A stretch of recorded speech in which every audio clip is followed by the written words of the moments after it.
Assalamualaikum warahmatullahi wabarakatuh.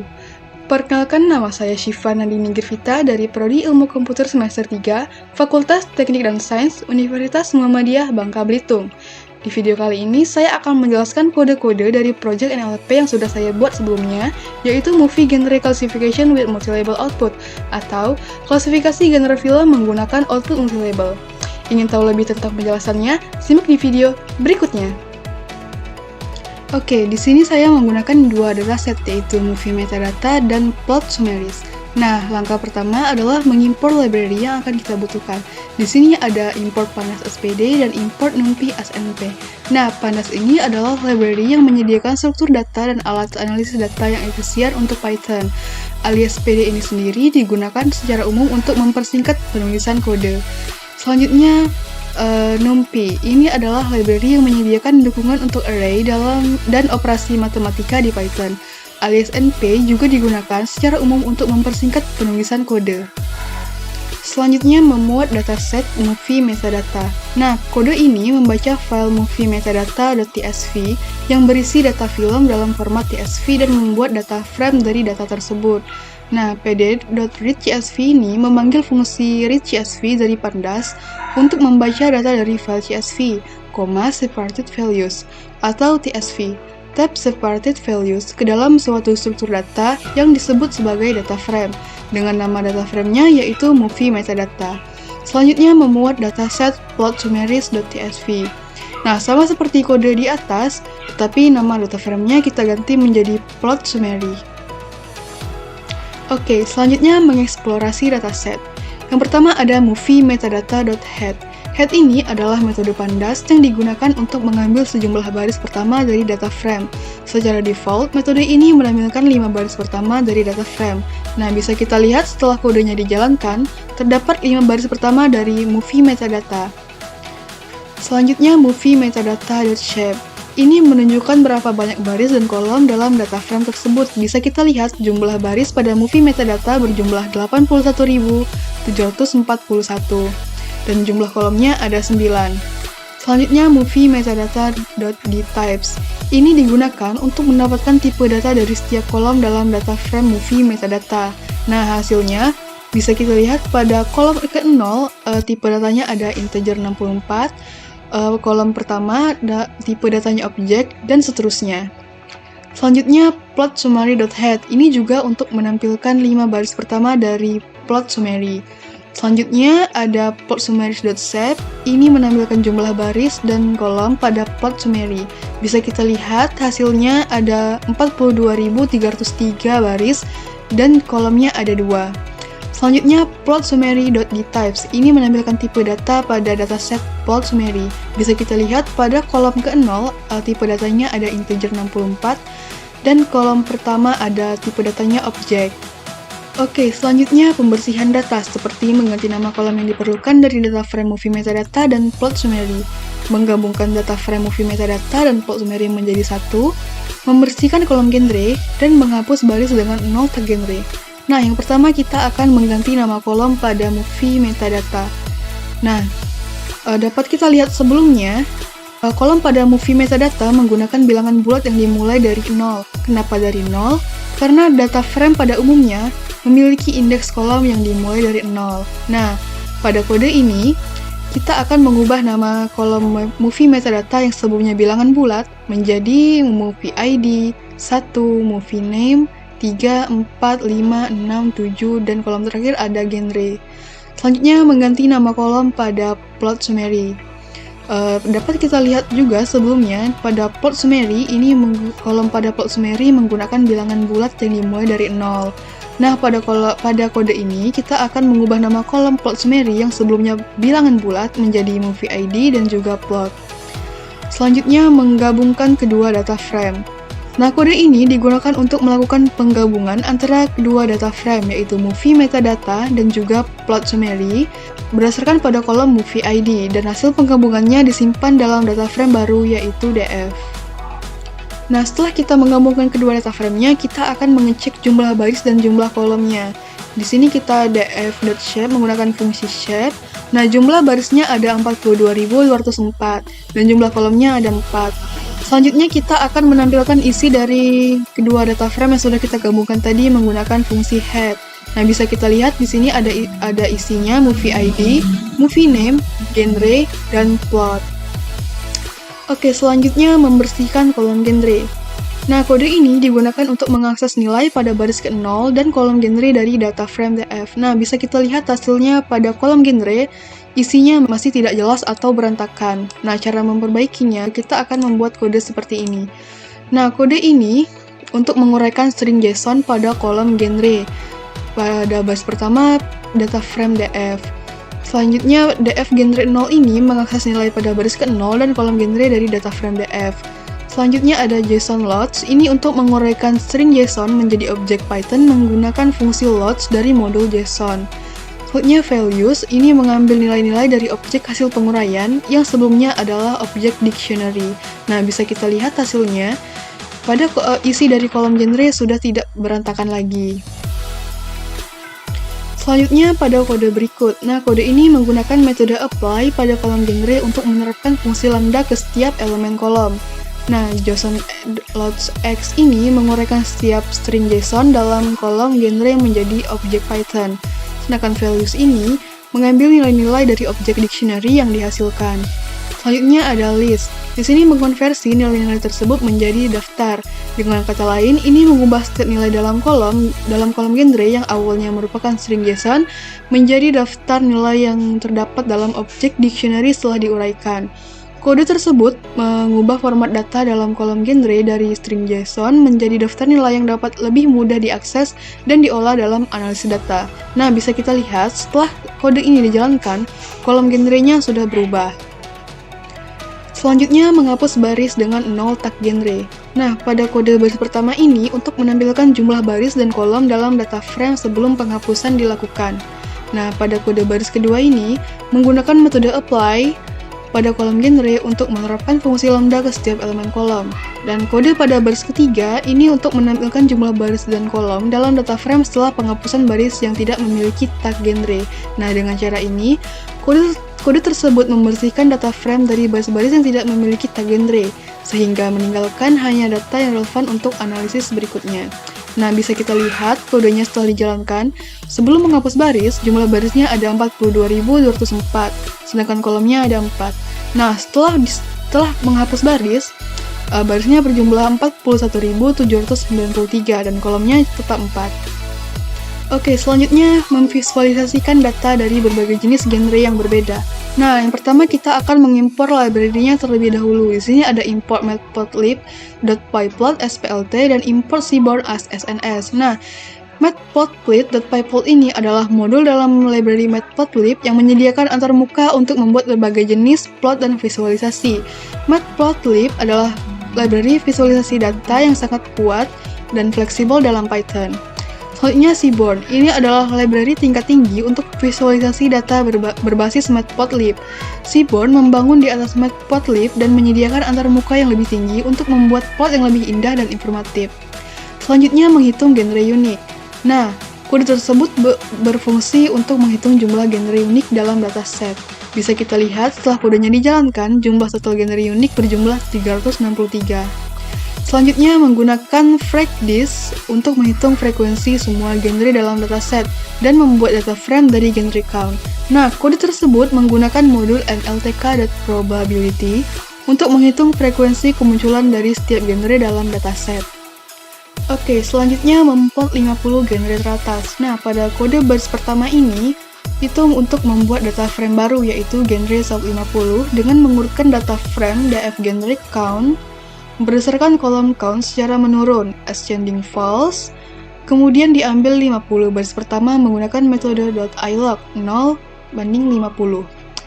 Selanjutnya ada kode baris kedua ini, yaitu untuk membuat objek gambar dengan ukuran 7x15 inci, menggunakan plt.figure. Ini mengatur ukuran total gambar yang akan digunakan untuk membuat plot. Selanjutnya kode pada baris ketiga, ini untuk membuat diagram batang atau bar plot dengan menggunakan seaborn SNS.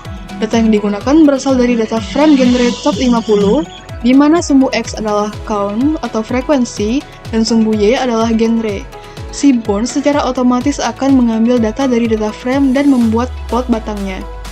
Selanjutnya ada PLT-X label berisi frequency count, PLT-Y label berisi genres. Nah, dengan menjalankan kode ini akan mendapatkan plot bar yang memvisualisasikan 50 genre teratas berdasarkan frekuensinya dalam dataset. Nah, bisa kita lihat, posisi pertama ada genre drama, yang kedua ada komedi, yang ketiga ada romance film, dan seterusnya. Oke, selanjutnya pemrosesan data, seperti membersihkan plot summary, menghapus stop words, memotong plot summary, mengonversi genre menjadi variable target menggunakan multi-label binarizer, membagi dataset menjadi set train dan set test, dan membuat fitur dari corpus menggunakan TF-IDF vectorizer. Nah, yang pertama kita akan mengimpor library-nya terlebih dahulu, ada import RA. Nah, RA ini adalah modul Python untuk ekspresi reguler atau regular expression. Ekspresi reguler digunakan untuk pencarian dan manipulasi teks berdasarkan pola tertentu. Selanjutnya ada import NLTK atau Natural Language Toolkit. Ini adalah library Python yang umumnya digunakan untuk memproses teks dan bahasa alami. Selanjutnya ada NLTK dan Load Stop Words. Nah, ini untuk mengunduh set stop words atau kata-kata umum yang sering muncul dan biasanya diabaikan dalam analisis teks dari NLTK. Selanjutnya ada from nltk.corpus import stop words. Nah, ini mengimpor modul stop words dari NLTK yang menyediakan daftar kata-kata yang umumnya diabaikan dalam analisis teks. Dan yang terakhir ada from nltk.stem import porter stemmer. Nah, ini adalah untuk mengimpor kelas porter stemmer dari NLTK yang digunakan untuk stemming. Stemming adalah proses menghilangkan affix atau imbuhan dari kata-kata sehingga hanya menyisakan akar kata saja. Oke, selanjutnya kita akan membersihkan plot summary dengan menggunakan kode sebagai berikut. Nah, fungsi plot clean ini dirancang untuk membersihkan teks dengan melakukan beberapa operasi pemrosesan. Nah, pada kode baris kedua, ini menggunakan ekspresi reguler untuk menghapus semua karakter kecuali huruf alfabet. Pada ekspresi reguler ini, A strip Z berarti karakter apapun yang bukan huruf alfabet akan digantikan dengan spasi. Selanjutnya ada teks sama dengan teks lower. Ini mengonversi seluruh teks menjadi huruf kecil. Ini membantu menghindari perbedaan antara kata yang ditulis dengan huruf besar dan huruf kecil. Selanjutnya ada kode pada baris keempat. Ini memisahkan teks menjadi kata-kata, menghilangkan spasi berlebihan, dan kemudian menggabungkannya kembali menjadi satu string. Ini membantu pembersihan spasi ganda yang mungkin akan muncul setelah tahap pertama. Selanjutnya ada return text, ini mengembalikan teks yang sudah dibersihkan. Nah, dengan menggunakan fungsi ini, kita dapat melakukan pemrosesan teks pada data plot agar lebih mudah diolah dalam analisis atau pemodelan lebih lanjut. Fungsi ini dapat membantu membersihkan teks dari karakter yang tidak relevan dan membuatnya lebih seragam untuk dianalisis lebih lanjut. Oke, pada kode berikutnya, kode tersebut mengaplikasikan fungsi plot clean pada kolom plot dalam data frame di F, dan menambahkan hasilnya ke dalam kolom baru yang disebut clean plot. Nah, pada kode baris pertama ini menggunakan fungsi apply pada kolom plot untuk menerapkan fungsi plot clean pada setiap baris teks dalam kolom tersebut. Selanjutnya pada kode baris kedua, ini untuk menampilkan 5 baris pertama dari kolom plot dan clean plot untuk melihat perbedaannya. Nah, di sini bisa kita lihat pada kolom clean plot sudah versi teks yang lebih bersih, tanpa karakter non-alfabet, dalam huruf kecil semua, dan tanpa spasi ganda.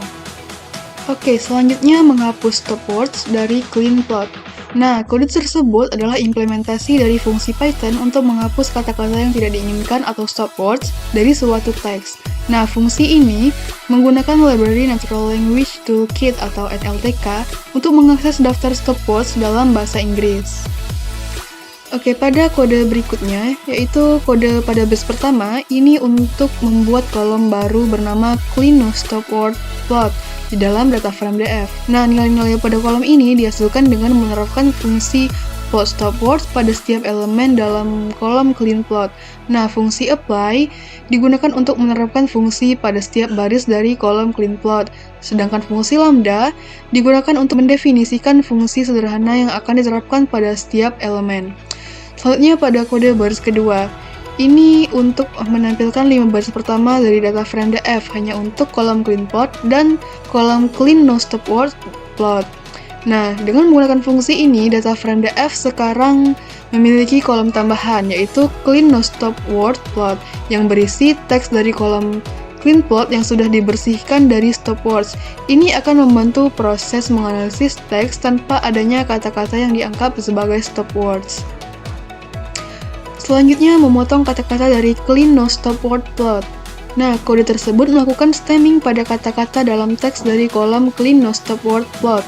Nah, PS sama dengan Porter Stemmer, ini adalah inisialisasi objek Porter Stemmer dari modul nltk.stem untuk digunakan dalam proses stemming. Selanjutnya ada def plot stemming text, ini mendefinisikan fungsi plot stemming yang akan digunakan pada kolom clean no stop words plot. Plotnya ada words text.split. Ini untuk memisahkan teks menjadi daftar kata. Selanjutnya word ps stem word for word in words. Nah, ini untuk melakukan stemming pada setiap kata dalam daftar menggunakan Porter Stemmer. Selanjutnya, text join words. Ini untuk menggabungkan kata-kata yang telah di-stem menjadi sebuah teks baru.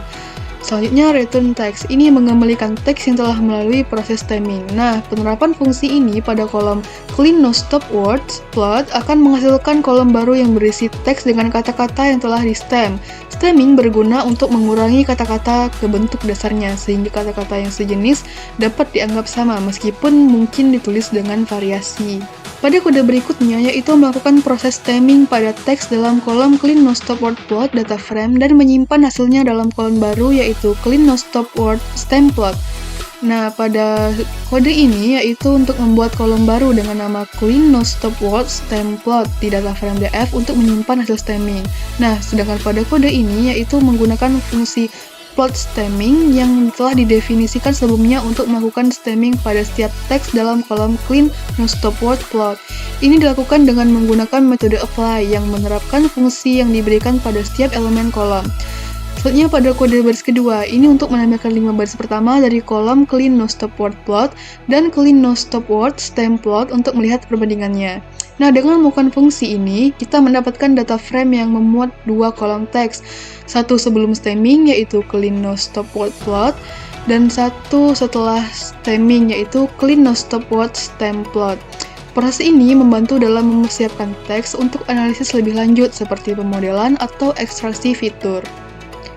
Oke, selanjutnya mengonversi genre menjadi variable target menggunakan multi-label binarizer. Nah, yang pertama kita akan mengimpor library-nya terlebih dahulu. Di sini ada from sklearn.preprocessing import multi-label binarizer. Selanjutnya ada inisialisasi multi-label binarizer, yaitu membuat objek multi-label binarizer dengan nama MLB.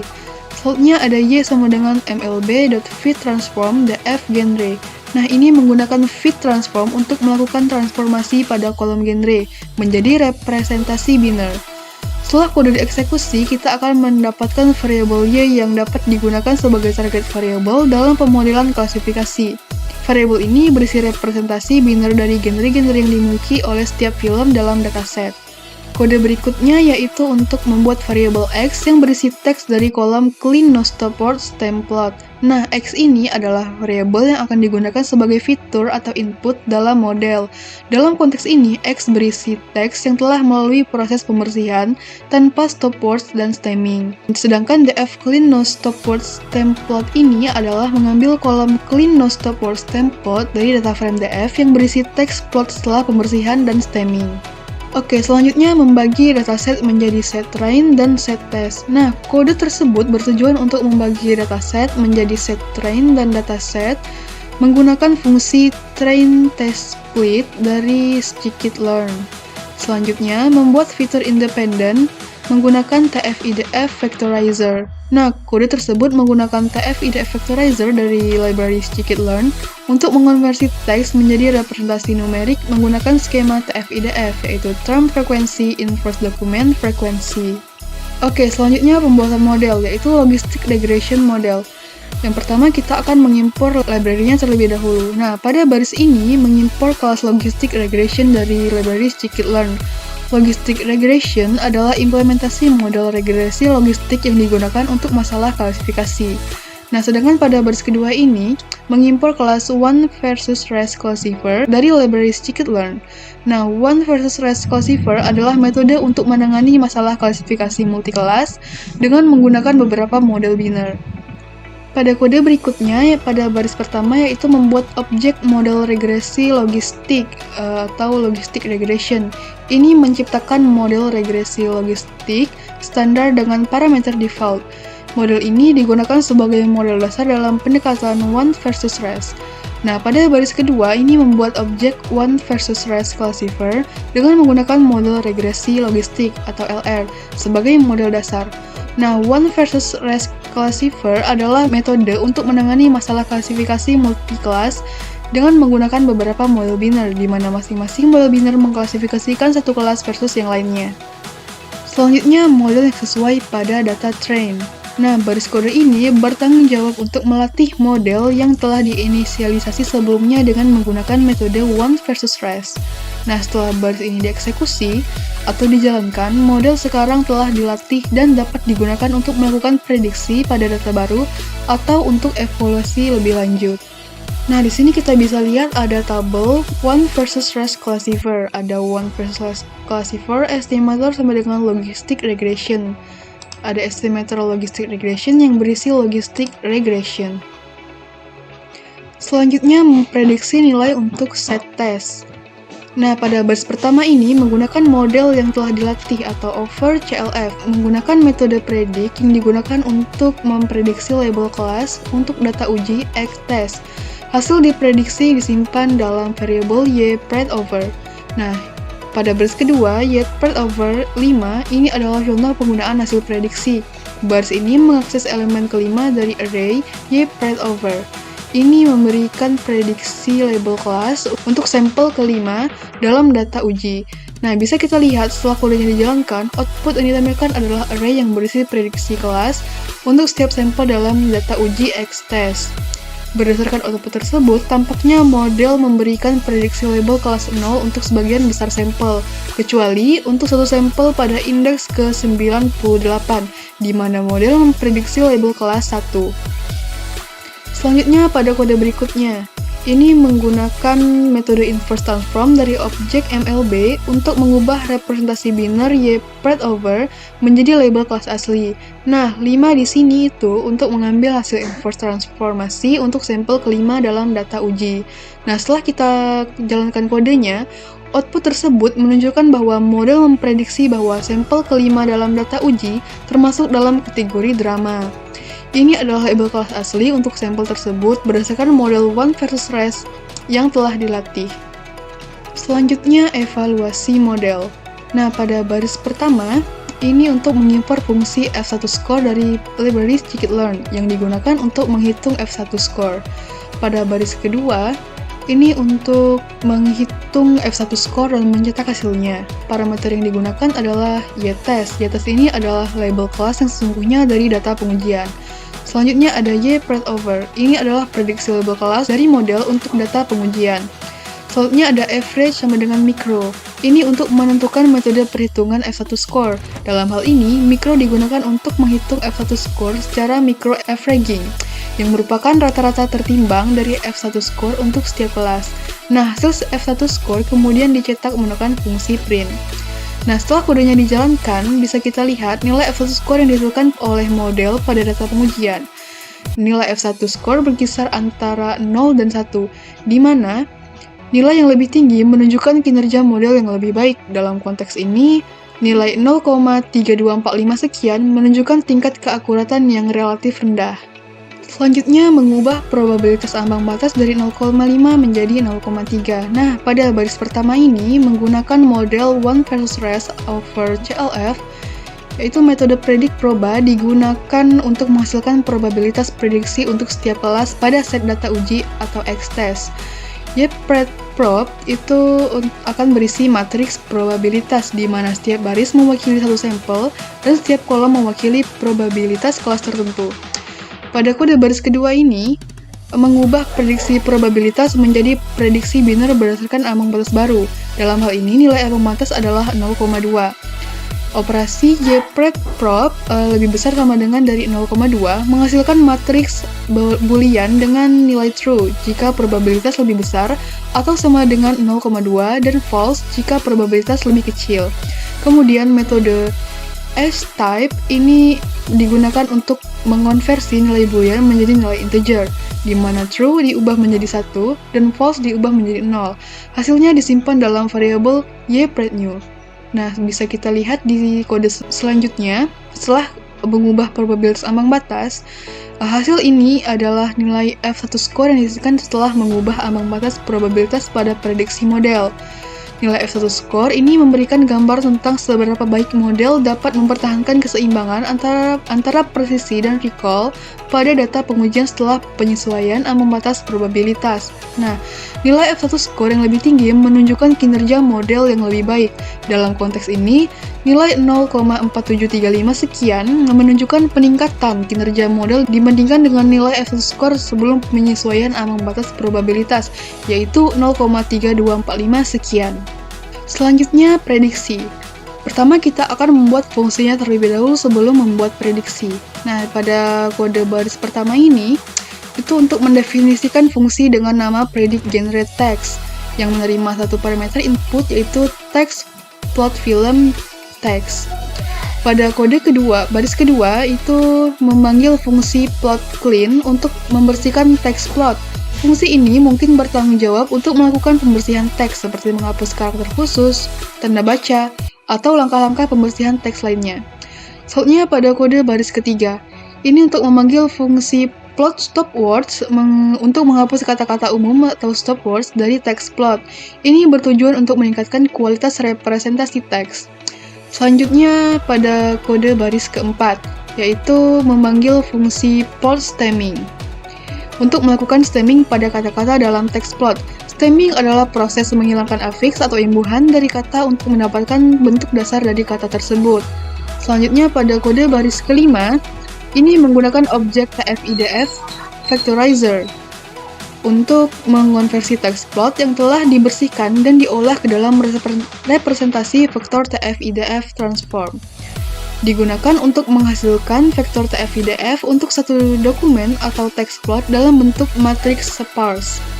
Selanjutnya ada text spread over CLF predict text page. Nah, ini menggunakan model klasifikasi over CLF untuk memprediksi label kategori dari text plot yang telah diubah menjadi vektor TF-IDF. Hasilnya akan disimpan dalam variabel text spread.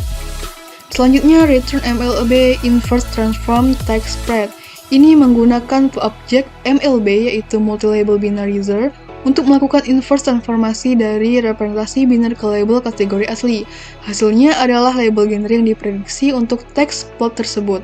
Nah, dengan demikian, fungsi predict_generate_text ini dapat digunakan untuk memprediksi genre atau kategori dari text plot, film setelah membersihkan, menghilangkan stop words, dan melakukan stemming pada teks tersebut. Nah, fungsi ini mengembalikan label genre yang diprediksi. Nah, setelah membuat fungsinya, kita akan coba untuk membuat prediksinya. Yang pertama, prediksi pertama. Movie name-nya kita ambil film Titanic 1998. Selanjutnya, masukkan plot summary-nya, dan masukkan actual genre-nya.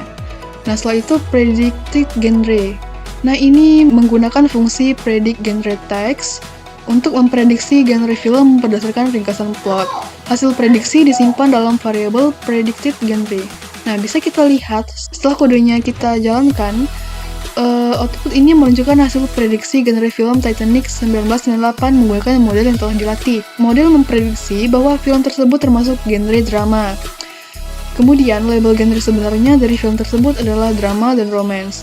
Jadi, output menunjukkan hasil prediksi dan membandingkannya dengan label genre sebenarnya untuk film Titanic 1998. Selanjutnya, prediksi yang kedua yaitu kita ambil film Avatar 2009. Kita masukin plot summary-nya dan juga actual genre-nya. Dan setelah kodenya dijalankan, output ini menunjukkan hasil prediksi genre film Avatar menggunakan model yang telah dilatih. Dalam kasus ini, model memprediksi bahwa film tersebut tidak termasuk dalam genre apapun. Label prediksinya kosong. Sedangkan label genre sebenarnya dalam film tersebut adalah action, adventure, dan fantasy.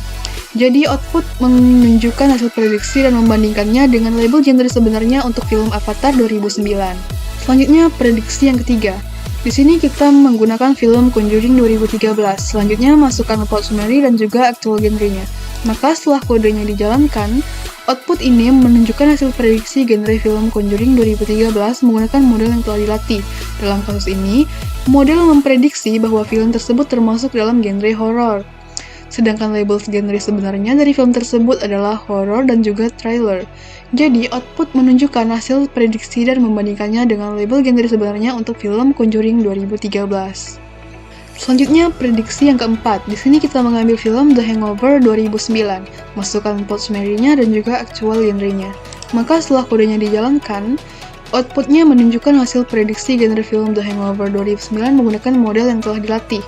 Dalam kasus ini, model memprediksi bahwa film tersebut termasuk genre komedi dan romance film, sedangkan label genre sebenarnya dari film tersebut adalah komedi. Jadi, output menunjukkan hasil prediksi dan membandingkannya dengan label genre sebenarnya untuk film The Hangover 2009. Dan yang terakhir, prediksi kelima. Kita ambil film La La Land 2016. Nah, output ini menunjukkan hasil prediksi genre film La La Land 2016 menggunakan model yang telah dilatih.